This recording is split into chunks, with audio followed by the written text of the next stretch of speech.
کبھی قدرتی آفات اللہ کی طرف سے آزمائش بن کر آتی ہیں اور اس آزمائش کے مختلف مقاصد ہوتے ہیں۔ ایک مقصد یہ ہوتا ہے کہ جو لوگ اللہ سے دور جا چکے ہیں اور نیک اعمال سے دور جا چکے ہیں اور اللہ اور اس کے رسول صلی اللہ علیہ وسلم کی تعلیمات کو پس پش ڈال چکے ہیں، ان لوگوں کو اللہ کی طرف بلایا جائے۔ قرآن پاک میں اللہ تعالیٰ ارشاد فرما رہے ہیں کہ ہم لوگوں کو اس لیے عذاب بھیجتے ہیں لعلہم یرجعون، تاکہ وہ اللہ کی طرف رجوع کرنے والے بنیں، اللہ کی طرف لوٹ آنے والے بنیں۔ تو کبھی آزمائش کا مقصد اللہ کی طرف رجوع ہوتا ہے، کوئی بیماری آتی ہے، کوئی تکلیف آتی ہے، کوئی سیلاب آتا ہے، کوئی بارش آتی ہے، تو اللہ تعالیٰ کا مقصد کیا ہوتا ہے کہ مسلمان جو غفلت میں ڈوب کر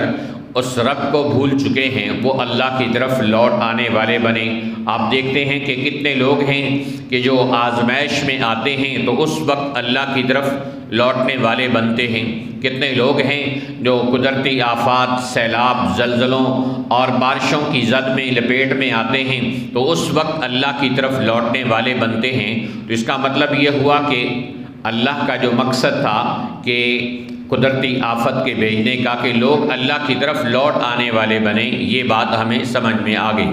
کہ ضروری نہیں کہ ہر آنے والی قدرتی آفت،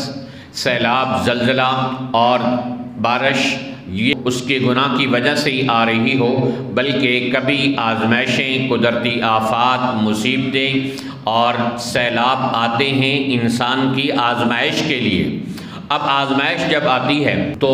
اس میں لوگوں کا دو طرح کا رویہ سامنے آتا ہے۔ ایک اڑیل مزاج لوگ کہ جو کہتے ہیں کہ بس اللہ نے عذاب بھیجا، آزمائش بھیجی، بارش بھیجی، سیلاب بھیجا، بیماری بھیجی تاکہ یہ میرے بندے میری طرف لوٹ کے آنے والے بنیں، توبہ طائب ہونے والے بن جائیں۔ لیکن وہ انسان اپنے اعمال، اپنے کرتوت، اپنے گناہوں سے، اپنی نافرمانیوں سے باز نہیں آتے کہ جی ٹھیک ہے جو ہونا تھا سو ہو گیا۔ ہم اپنی ضد پہ، اپنے گناہ پہ، اپنے کرتوتوں پہ قائم اور دائم ہیں۔ اور ایک مزاج ہوتا ہے بدگمانی کا مزاج کہ ہم